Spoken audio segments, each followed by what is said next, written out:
اور زبان جیسے آپ نے کہی نا کہ جب نبی کریم صلی اللہ علیہ وسلم نے دعوت دی تو لوگوں نے اس پہ لبیک اس بات پہ کہا کہ کچھ بھی ہو نبی کریم محمد صلی اللہ علیہ وسلم جھوٹ نہیں بولیں گے. تو یہاں پہ دیکھا جاتا ہے کہ جو کمٹمنٹ یا بولا جاتا ہے اس میں کافی حد تک ڈیویشن بھی آ جاتی ہے جس کو آپ نے یو ٹرن کا نام لیا. رائٹ. تو آپ سمجھتے ہیں کہ یہ جو ہمارا سمت ہے نئے پاکستان کی مدینہ کی ریاست سے اس میں ڈاؤٹ فل ہے. میں آپ کے پاس واپس آتا ہوں, معزز مہمانوں کے پاس واپس آتے ہیں. ہم سلمان شاہ صاحب کو ہم لے لیتے ہیں. سر سلمان شاہ صاحب, میں آپ سے سوال کیا کروں, آپ ہمیں ذرا سکھائیں اس وقت پاکستان میں کیا ہو رہا ہے. دیکھتے ہیں پی ڈی ایم کے سارے جلسے ہیں, یہ جو مہنگائی ابھی بڑھ رہی ہے, یہ جو فیول پرائسز اب بڑھ رہے ہیں, اب ہمیں کمپیریزن دیا جاتا ہے پی ٹی آئی کی طرف سے. وہ بتاتے ہیں کہ جی یہ فیول اس لیے بڑھ رہا ہے کیونکہ گلوبلی بڑھ رہا ہے, اور پاکستان میں اب بھی ریجن میں دنیا میں سستا ہے, اور جو ہمارے پاس مہنگائی ہے یہ مہنگائی گلوبلی ہے. کیا آپ اس سے ایگری کرتے ہیں یا یہ مس مینجمنٹ ہے؟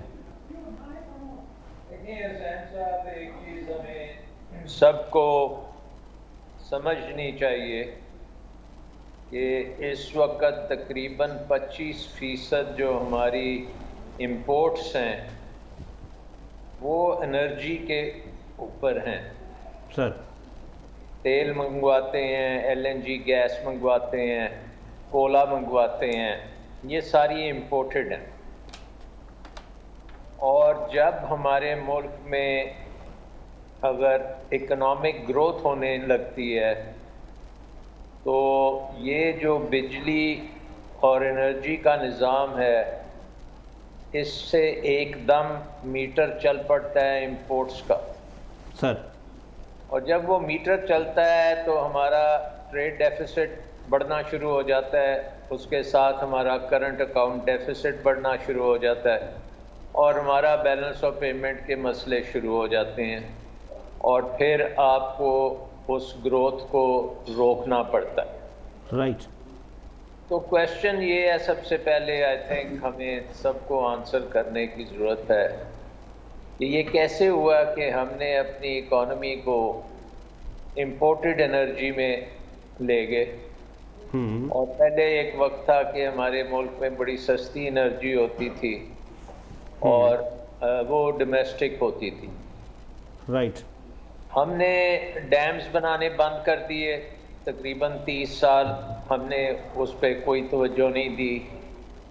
اس کے بعد ہم نے یہ تھرمل پاور کے پلانٹس لگانے شروع کیے, جہاں 2000 میگا واٹ کی ضرورت تھی وہاں 6000 میگا واٹ لگا دیے. ٹیرف اتنا زیادہ دیا کہ وہ ہماری جو قوم ہے اس کی سکت ہی نہیں ہے کہ وہ اس ٹیرف کو پے کر سکے.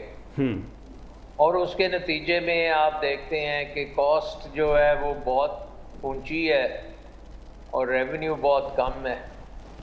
اس کے ساتھ ساتھ چوری بھی ہوتی ہے, تقریباً 20% آپ کی چوری ہے جو ٹرانسمیشن اور ڈسٹریبیوشن میں ہے.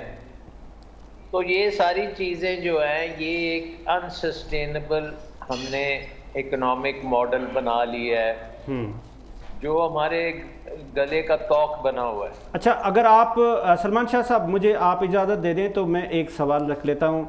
یہ جو اکانومی کا گورکھ دھندا ہے آپ سے بہتر اس کو کوئی نہیں سمجھ سکتا. جب نواز شریف صاحب کی حکومت تھی تو اس کے اینڈ میں جو انرجی کے سیکٹری تھے یونس ڈاگا صاحب, انہوں نے ایک وائٹ لیٹر لکھا تھا نواز شریف صاحب کو. انہوں نے ان کو بتایا تھا کہ آپ نے 15,000 میگا واٹ سے لے کے جو پروڈکشن ہے اس کو آپ 26,000 میگا واٹ تک لے گئے ہیں, اور پاکستان کی کم و بیش جو ضرورت ہے وہ بھی اتنی ہے, لیکن آپ نے انفراسٹرکچر پہ کام نہیں کیا. لیکن اس وقت جو حکومت ہمیں بتا رہی ہوتی ہے وہ بتا رہے ہوتے ہیں کہ پاکستان کی ضرورت 40,000 ہے اور بنایا بھی 40,000 ہے, اور لیکن اس کے ساتھ یہ مہنگے کانٹریکٹ کیے گئے ہیں جس کی بدولت ہمیں ان کو 30% پروڈکشن مل رہی ہے اور ہمیں پیسے دینے ہی دینے ہیں. تو یہ گورکھ دھندا ذرا آپ ہمارے ناظرین کو بتائیں کہ کون سچ بول رہا ہے.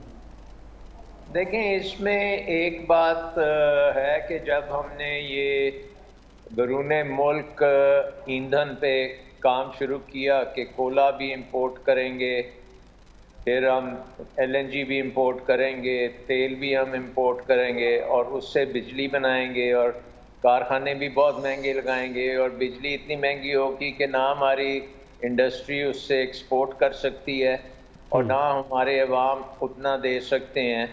تو یہ ایک سرکولر ڈیٹ اس میں آٹومیٹکلی بنتا جا رہا ہے. اس کے ساتھ ساتھ یہ بھی بات درست ہے کہ آپ نے ڈسٹریبیوشن اور ٹرانسمیشن کے اوپر اس طرح سے توجہ نہیں دی. رائٹ. لیکن سب سے بڑی چیز جو میرا خیال ہے مس ہوئی ہے وہ یہ ہے کہ تقریباً 2014-2015 میں رینیوبل انرجی کا پہلی دفعہ کاسٹ جو ہے وہ کولے اور گیس کی انرجی سے کم ہوئی ہے.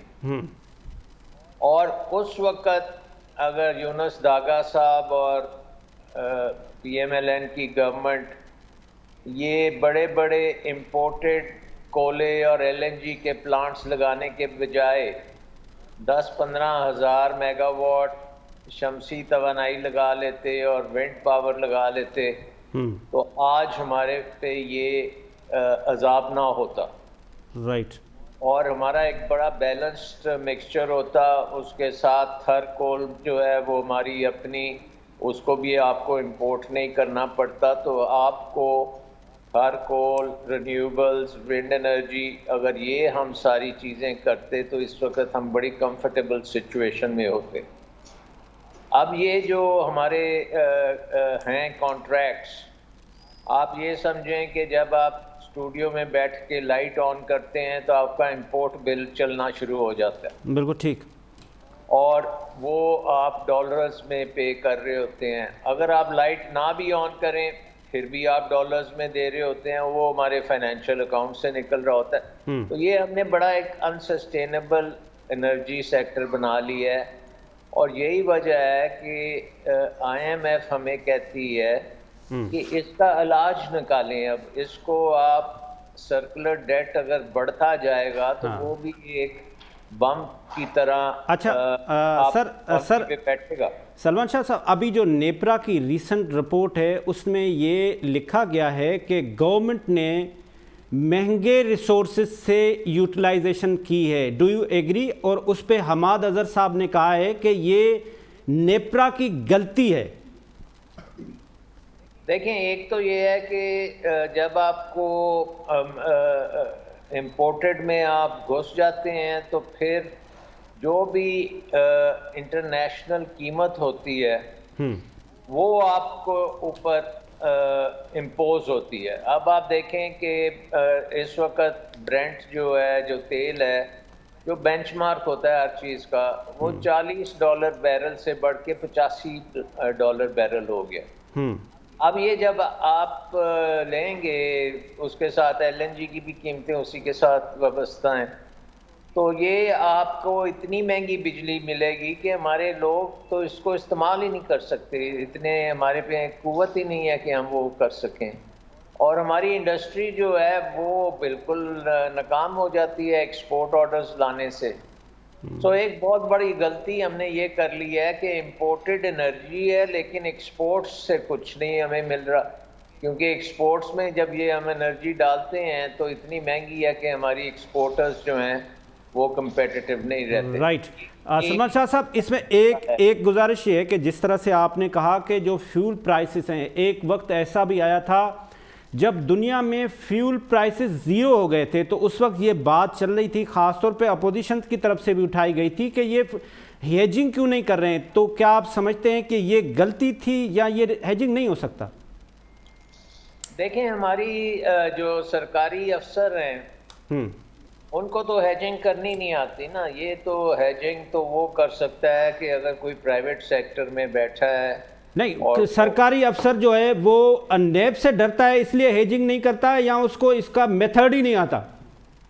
آئی تھنک اس کو میتھڈ ہی نہیں آتا، کیونکہ دیکھیں اگر آپ ہیجنگ کریں گے اور وہ ہیج الٹا ہو گیا، یعنی کہ قیمت اوپر جانے کی بجائے نیچے آ گئی، تو وہ پھر بتاتا رہے گا نیب کو، نیب پکڑے گا. پھر مطلب فائنلی وہ نیب سے ڈرتا ہے.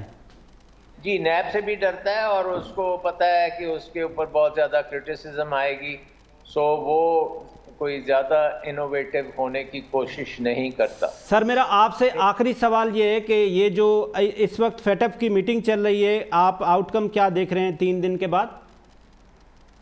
دیکھیں اس میں اب زیادہ کام سیاست کا ہے. ابھی تک تو ہمارے آئی ایم ایف کے ساتھ نیگوشیشن چل رہے ہیں اور اس میں مجھے لگ رہا ہے کہ کچھ آئی ایم ایف لچک دکھا رہی ہے. اس کا مطلب یہ ہے کہ امریکہ جو ہے وہ بھی اب آپ سے تھوڑی بہت لچک دکھائے گا. تو امید تو یہ ہے کہ اگر یہ فیٹ ایف سے ہمیں وائٹ لسٹ میں لے آئے تو یہ بہت اچھی بات ہوگی. لیکن سیاست جو ہے وہ اب دیکھنی پڑے گی کہ کس حد تک وہ ہمیں یہ رعایت دیتے ہیں. ادروائز ہمیں گرے لسٹ میں ہی رکھیں گے. میرا رکھنے خیال کہ بلیک لسٹ کی طرف ہم جائیں گے.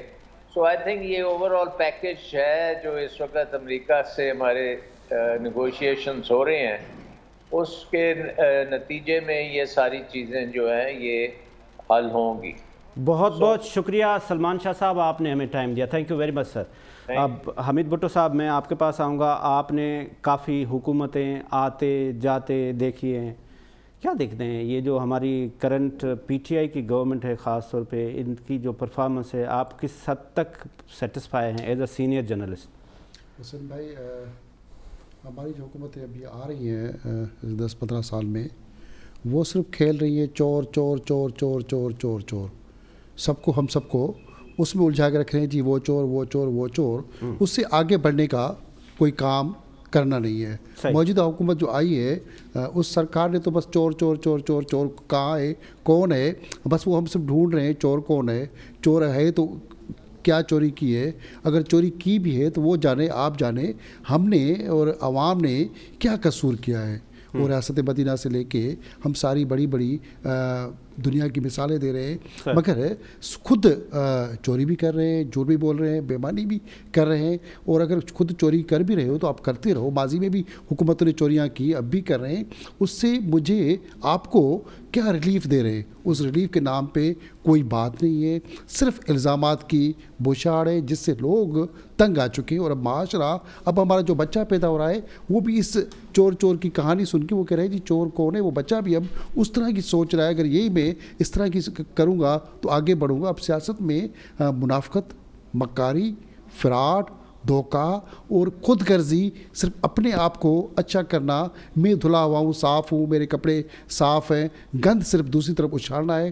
ہم اپنا کچرا جیسے کہ گھر کا اٹھا کے کسی گھر کے باہر پھینک دیں. صرف اس سے آگے ہماری سیاست نہیں چل رہی. جو سیاست ماضی میں ایک پاک اور شفاف قسم کی ہوتی تھی اور اچھی حکمرانی ہوتی تھی، لوگوں میں خود غرضی نہیں ہوتی تھی، انسانیت ہوتی تھی، میں سمجھ رہا ہوں کہ اب موجودہ حکومتیں کے اندر انسانیت کے نام کی چیزیں بھی اب بدبودار بنتی جا رہی ہے. اس سے وہ آگے نہیں نکل رہے. لوگوں کی جو اس وقت حالت ہے، مہنگائی، جو پیٹرول مہنگا ہوا، ہر چیز مہنگی ہو گئی، اس میں نااہل ہی ہم سب کی سب ساری ذمہ داری دیتے ہیں حکومت کو. مگر حکومت کی جو فیلور ہے وہ بیوروکریسی وہاں پہ کام کرنا نہیں چاہتی. سب سے پہلے ماضی کی حکومتیں مختار کار سے لے کے اسسٹنٹ مختار کار کو اس لیے لگاتی تھی کہ وہ شہر میں روڈ سے لے کے وہاں تک جائیں اور دکان کے ریٹ لسٹ چیک کریں، چیزیں چیک کریں. مگر وہ تو کھلی چھوٹ ہے جی کرپشن کریں. ان کو اگر آپ چیک کو بیلنس نہیں کرنے دیں گے، میں سمجھ رہا ہوں کہ حکومتوں کو فیل کرنے میں، ان کی چور چور کی کھیل میں سب سے زیادہ فائدہ لیا ہے ہماری ریونیو اور پولیس ڈپارٹمنٹ نے. اور فل کھیل رہے ہیں جس سے آپ کا ریونیو بھی جنریٹ نہیں ہو رہا، ایف بی آر کا بھی پورا جو کھاتا وہ کلیئر نہیں ہو رہا. اس بیوروکریسی کی لکیر کو ٹھیک نہیں کریں گے تو یہ حکمران ہمارے گالیاں بھی کھائیں گے، ان کی تذلیل بھی ہوگی اور حکومت نام کی کوئی چیز نظر نہیں آئے گی. بالکل ٹھیک. ڈاکٹر شہاب امام صاحب، حمید بھٹو صاحب نے امپورٹنٹ ایک سبجیکٹ کو چھیڑا ہے کہ یہ جو مہنگائی ہے، آپ چیف کنٹرولر، پرائس کنٹرولر بھی رہے ہیں، آپ سینئر بیوروکریٹس بھی رہے ہیں، تو کیا یہ بیوروکریٹیکل سسٹم کا فیلیور ہے؟ 18th امنڈمنٹ کے بعد now province are an independent entity. اگر ہم مہنگائی ہے تو وہ پروونس کا سبجیکٹ ہے یا یہ ابھی تک فیڈرل گورنمنٹ کا سبجیکٹ ہے؟ عمران خان نے اکیلے نے آ کے یہ ساری چیزیں کرنی ہے؟ یہ امپورٹنٹ سوال پہ میں بریک کے بعد آپ کے پاس آؤں گا. ایک چھوٹا سا کمرشل بریک لیتے ہیں اور اس کے بعد آتے ہیں. Welcome back. ڈاکٹر شہاب امام صاحب، بریک سے پہلے یہ بات ہو رہی تھی کہ یہ جو مہنگائی ہے، انفیکٹ یہ سبجیکٹ ہے کس کا؟ یہ بیوروکریٹیکل سسٹم کا ہے یا یہ عمران خان صاحب نے آ کے ڈائریکٹ سبزی کو سستا کرانا ہے؟ جو مہنگائی کا سبجیکٹ ہے وہ تو صوبوں کا ہے، اور حمید بھٹو صاحب نے بات کی کہ بیوروکریسی کے مسائل ہیں، تو میں ان کی بات سے بالکل بھی ایگری نہیں کرتا. اچھا، ایشو یہ ہے کہ جو بیوروکریسی کی اگر آپ ڈیفینیشن لیں گے تو بیوروکریسی کا مطلب یہ ہوتا ہے کہ ایسی آرگنائزیشن جو سینٹرل گورنمنٹ کو چلاتی ہے سر، اور وہ ہمارے پاس سول سروس میں CSS کیڈر ہے. جی بالکل. اور وہ 100-125 ہر سال آتے ہیں. وہ میرٹ والی بھرتی ہوتی ہے.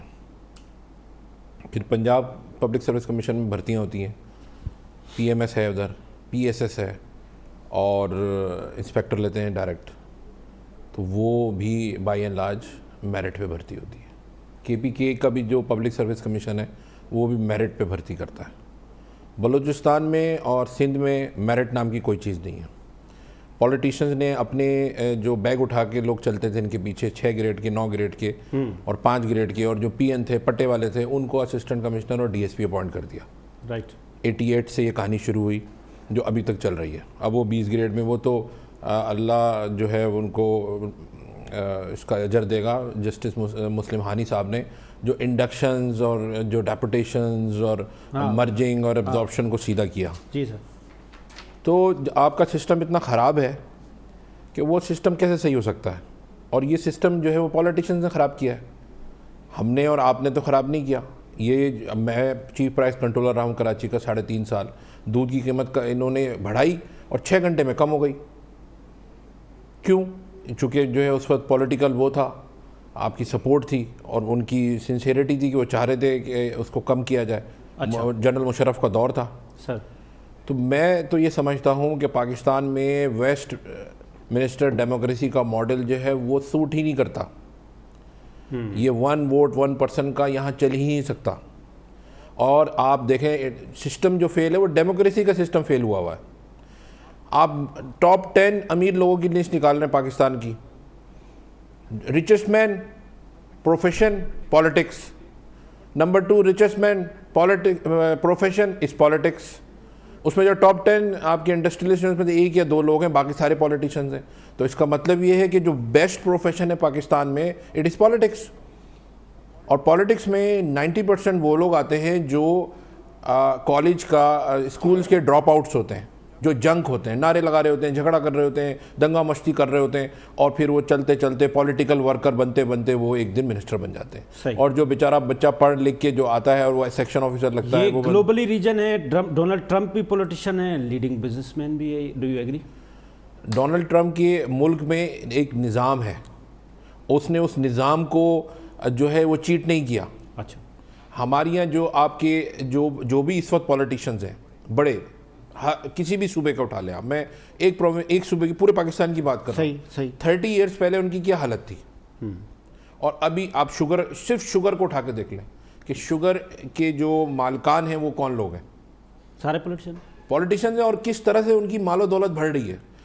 مہنگائی نہیں، آپ مہنگائی کی بات کرتے ہو، کبھی کسی نے یہ بولا کہ کریشن آف جابس کتنی آپ لوگ کر رہے ہیں، کتنے لوگوں کے لیے. ابھی بائیڈن آیا، بائیڈن نے کہا کہ میں اتنی جابس کریٹ کروں گا، میرے یہ انفراسٹرکچر کے پروجیکٹس ہیں، میرے یہ ایکسپورٹس کے پروجیکٹس ہیں، یہ میرے امپورٹس کے پروجیکٹ ہیں.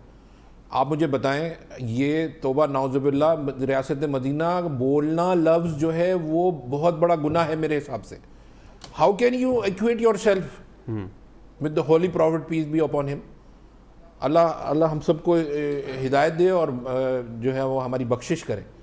آپ کس طرح سے ایکویٹ کر سکتے ہیں؟ آپ کے کوئی سسٹم، آپ کے پاس جو ہے وہ لائف سیکیورٹی، اور آپ کے پاس جو ہے وہ ایکولیٹی رائٹس نہیں ہے، آپ کے پاس جینڈر رائٹس نہیں ہے، کوئی رائٹس نہیں ہے.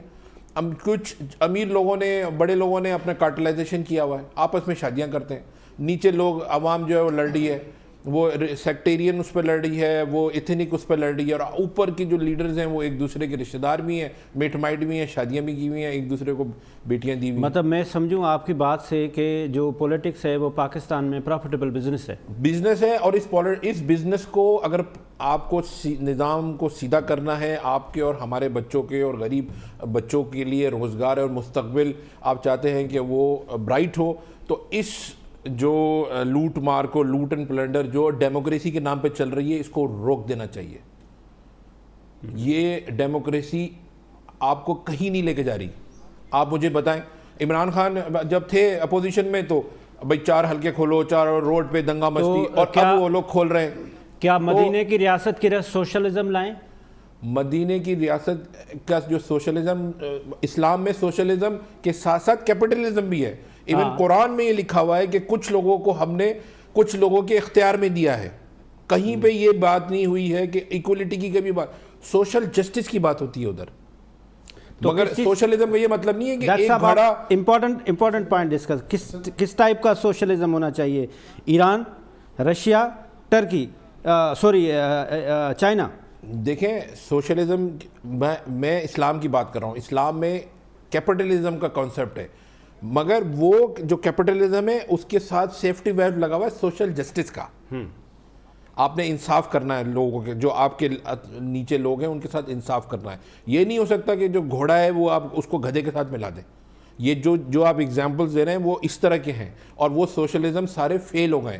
ایون بھٹو صاحب کی جو پالیسی تھی سوشلزم کی وہ بھی فیل ہوئی. تو وہ تو چائنا سے انسپائر تھے. ہاں، مگر وہ نہیں چل سکی، چونکہ اگر تو یہاں پہ 1 پارٹی اور 1 گورنمنٹ رجیم ہوتا تو پھر وہ چل جاتا. مگر یہی دنگا مستی، 9 ستارے، PNA اور سارے مولوی ایک جگہ جمع ہو گئے. کی ڈیموکریسی ہے وہ بھی تو کیپٹلزم ہے نا وہاں پہ. مگر وہاں تعلیم ہے، آپ کے پاس تعلیم نہیں ہے. آپ کے جو لوگوں کو پتہ ہی نہیں ہے کہ انہوں نے کس کو سلیکٹ کرنا ہے. There is no education. سب سے پہلے تو آپ یہ بتائیں نا کہ پاکستان میں آپ جب لیڈنگ بزنس مین ہیں تو پھر آپ سیاست کیوں نہیں کر رہے ہیں؟ سر تو کہہ رہے ہیں سیاست پروفیٹیبل بزنس ہے، تو آپ کیوں نہیں کر رہے ہیں؟ بتائیں نا، آپ خدمت کیوں نہیں کر رہے ہیں؟ شاید مجھے اتنا بڑا بننے کا شوق نہیں ہے، تو یہ کہہ سکتے ہیں. کیوں مہنگائی کا ریزن کیا ہے؟ دیکھیں واقعی سیاستدان ہے. دیکھیں سب سے پہلے جو شاہب صاحب نے بات کہی، جناح صاحب نے بھی یہی بات کی تھی جو ہمارے فاؤنڈنگ فادر ہیں، کہ آپ سیاست میں تب آئیں جب آپ کی مٹیریل کنسیڈریشنز ختم ہو چکی ہوں. اور جناح صاحب بھی تب سیاست میں آئے جب وہ اپنے کیریئر کا پینیکل کو ریچ کر چکے تھے. کیونکہ نسیم صاحب آئے اپنے کیریئر کو کمپلیٹ کر کے اور عزت کے ساتھ بیٹھے ہیں، اپنی پریکٹس بند کر دی، لا چیمبر بند کر دیا، قوم کی خدمت کر رہے ہیں. ٹھیک. تو سیاست یہ ہے کہ آپ قوم کی خدمت کریں، اپنے سٹیک، اپنے انٹرسٹ کو ہٹاتے ہوئے، بالا تر رکھتے ہوئے. تو دیٹ از واٹ سیاست، it is for the people. Who is responsible for inflation? Sorry? Who is responsible for the inflation? حکومت وقت ہوتی ہے، bureaucratical system. دیکھیں حکومت وقت ہوتی ہے، بیوروکریٹ بھی تو حکومت کا حصہ ہے نا. تو جو بھی دیکھیں، بڑی مشہور کہاوت ہے، you can delegate responsibility, delegate authority, never responsibility. Responsibility lies with the head of the government. تو کبھی آج وزیر اعظم صاحب نے خطاب کرتے ہوئے کہا ہے کہ جو مدینے کی ریاست ہے اس کو کافروں نے فالو کیا اور وہ آج ترقی یافتہ ملک ہیں. تو وزیر اعظم صاحب کس کو بتا رہے ہیں؟ خود کریں نا. دیکھیں یہ اس بات میں کوئی دو رائے نہیں کہ بگیسٹ جو اس پورے رب العالمین، جو پورے کائنات کے سب سے بڑے لیڈر ہیں وہ نبی کریم صلی اللہ علیہ وسلم. No doubt about it. اور ان کو جن نے فالو کیا، وہ خواہ وہ مسلم ممالک ہوں یا نان مسلم ممالک ہوں، ان نے ترقی کی ہے، کیونکہ ایکوٹی، جسٹس، فیئر پلے، یہ کانسیپٹس تھے. وزیر اعظم صاحب جس کا آپ ذکر کر رہے ہیں وہ ہماری قوم کو خطاب کر رہے تھے. نیچرلی ہمیں ہی کہہ رہے تھے کہ ہمیں اس کو کرنا چاہیے، but the buck starts from the head of the government. Yes, definitely. تو وہاں سے یہ فالو ہونا چاہیے. اب مہنگائی کی آپ نے ایک دوسرا سوال کیا تھا، تو اگر آپ اجازت دیں، اب مہنگائی کے 2 حصے ہیں جناب. ایک تو ہے انٹرنیشنل امپیکٹ کیا ہے پوسٹ کووڈ. اب وہ کیا ہے، اب وہ میں تھوڑا سا بریفلی بتا دیں. آئل $35 تھا، آج $85 پہ ہے. کول $50 پہ تھا. اچھا ایک منٹ ادھر. جو آئل آپ بتا رہے ہیں کہ $85 ہے، یہی آئل 137 نواز شریف کے دور میں تھا. انفلیشن ڈبل ڈیجٹ میں نہیں تھا اس وقت، اس لیے کیونکہ سبسڈی دیتے تھے. آج اس کی بھی مار ہمیں پڑ رہی ہے. تو یہ ہماری اکنامی سبسڈی پہ چلتی ہے، ہمارا بزنس مین بھی سبسڈی پہ چلتا ہے. آج بھی آپ دیکھیں جو ایکسپورٹ ہو رہے ہیں، شاہب صاحب would bear me out on this, آج بھی ہم جو ایکسپورٹ کر رہے ہیں اس کے اوپر بھی ہم سبسڈی دے رہے ہیں. کس پہ؟ Tariff of electricity and gas پہ. تب آپ کمپٹیٹیو ہیں. اس کا مسئلہ ہے نا، ادروائز آپ ریجن کو آپ کو ریجن میں آپ کمپیٹ نہیں. سر ایسا نہیں ہوتا، اس کی ایک وجہ ہے، R&D ہم نہیں کرتے. اب میں آپ کو ایک چھوٹی سی مثال دیتا ہوں. 2000 کے اندر سیم پرابلم آئی تھی. آپ کی سب سے بڑی صنعت ہے سیمنٹ کی، اس میں $200 ملین کا آپ کا امپورٹ بل تھا فرنس آئل کا. وہ بڑھ رہا تھا، تو اس وقت کی حکومت نے کہا کہ یہ ہم افورڈ نہیں کر سکتے. تو پھر ہم نے کوئلے پہ پوری انڈسٹری کو ٹرانسفر کیا, وہ ہمارا پیٹنٹ تھا, ہم نے out of love of the country دیا. آج فنڈس آئل از میرے خیال سے مور دین ابو 130,000 روپیز ٹن, اور آج کوئلہ 250 پہ. تو آپ کی سیمنٹ انڈسٹری تو R&D بھی کرنا چاہیے. رائٹ. آپ یہ, میں اگر آپ کو سادے لفظوں میں سمجھوں, آپ یہ کہنا چاہ رہے ہیں کہ جب 137 پر بیرل ڈالر آئل تھا اس وقت انفلیشن کم تھا اور وہ سبسڈائز کر رہے تھے, نقصان کر رہے تھے پاکستان کو. اب کرنٹ گورنمنٹ نہیں کر رہی ہے, وہ پاس آن کر رہی ہے. آپ کی اکنامی میں اتنی گنجائش نہیں, وہ فیوچر کے لیے فائدہ کر سکتے ہیں. دیکھیں بیلنس اپروچ تو پوری دنیا میں یہی ہوتی ہے نا, واٹ ایور از انکریزڈ. اب پی او ایل پہ آپ کا کیا کنٹرول ہے؟ جیسے شاہ صاحب نے کہا کہ آپ کا انرجی مکس جو ہے, جو سب سے زیادہ یہ پیٹرولیم گیس چیزیں, یہ تو آپ امپورٹ کر رہے ہو. اب پوری دنیا میں اگر اس کی قیمت بڑھی ہوئی ہے تو آپ نے اسی قیمت پہ خرید کے لوگوں کو دینا ہے نا. اگر آپ خرید کے اس کو سبسڈائز کرو گے تو آپ نیشنل ایکسچیکر کو نقصان پہنچا رہا ہے, آپ کے ریزرو پریویس گورنمنٹ نے یہ غلط کیا. حمید بھٹو صاحب, آپ کیا دیکھتے ہیں, جو ہمارے سندھ میں تقریباً 13-14 سال سے جو پیپلز پارٹی کی حکومت ہے, انہوں نے اتنا کر دیا ہے کہ ان کے خلاف اس وقت کوئی اپوزیشن بھی نہیں ہے. مطلب وہ ون مین شو ہیں. اگر اگلا الیکشن ہوتا ہے تو میں تو سمجھتا ہوں پیپلز پارٹی کو کوئی ٹف ٹائم کوئی دینے والا ہی نہیں ہے. تو وہ ڈیلیور بھی کر رہے ہیں یا انہوں نے بھی اپنے ٹیکنکس یوز کیے ہوئے ہیں؟ حسین بھائی زبردست سوال ہے, میں اس پہ آتا ہوں, مگر ایک شاہ بھائی کو تھوڑا سا جواب دوں. شاہ بھائی نے کہا جی سندھ میں بیوروکریسی کے اندر ایسے لوگ آ گئے جو کل منشی تھے, کمدار تھے. میں اس بات سے بالکل قطعی متفق نہیں ہوں.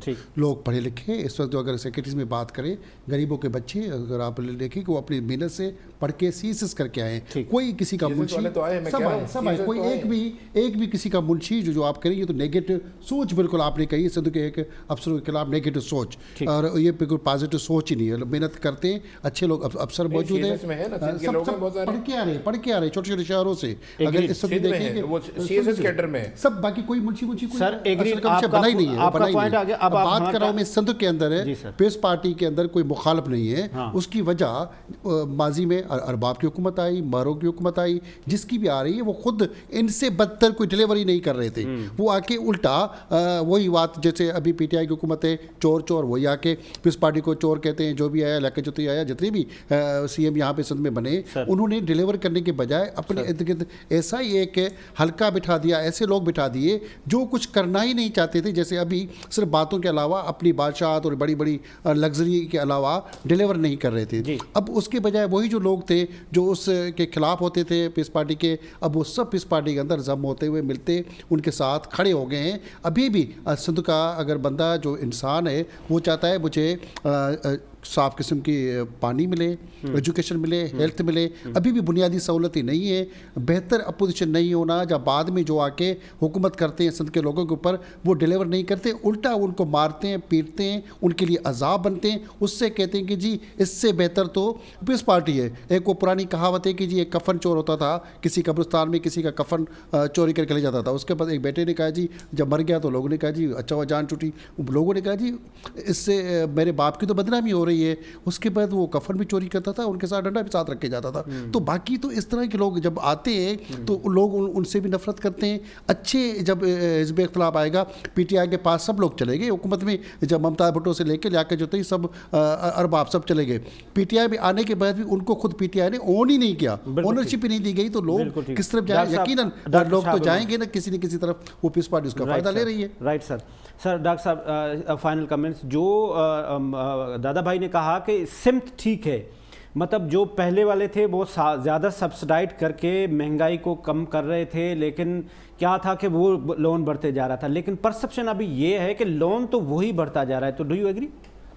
دیکھیں ہمیں اسٹرکچرل چینجز کرنے کی ضرورت ہے اپنی اکانومی میں. اور چونکہ جو ہے وہ فصلی بٹیرے آ جاتے ہیں, اور کبھی یہ لیفٹ میں جاتے ہیں, کبھی یہ رائٹ میں جاتے ہیں, کبھی یہ سیدھے جاتے ہیں. کوئی جو پالیسی ہے وہ پرسسٹنٹ نہیں ہے. گورنمنٹ کوئی بھی آئے کوئی بھی جائے, اکنامی کی پالیسی تو اسٹریٹ ہونی چاہیے. بالکل ٹھیک. چونکہ وہ جنریشن اس نے کرنی ہے, ویلتھ کی اس نے جنریشن کرنی ہے, امپلائمنٹ کی, زر مبادلہ آنا ہے. اگر ایک لیفٹ پہ چلا جاتا ہے, ایک رائٹ پہ چلا جاتا ہے, تو اس میں یہ ہے کہ جو ہم غریب سارے جو عوام ہے وہ اس میں پس جاتی ہے.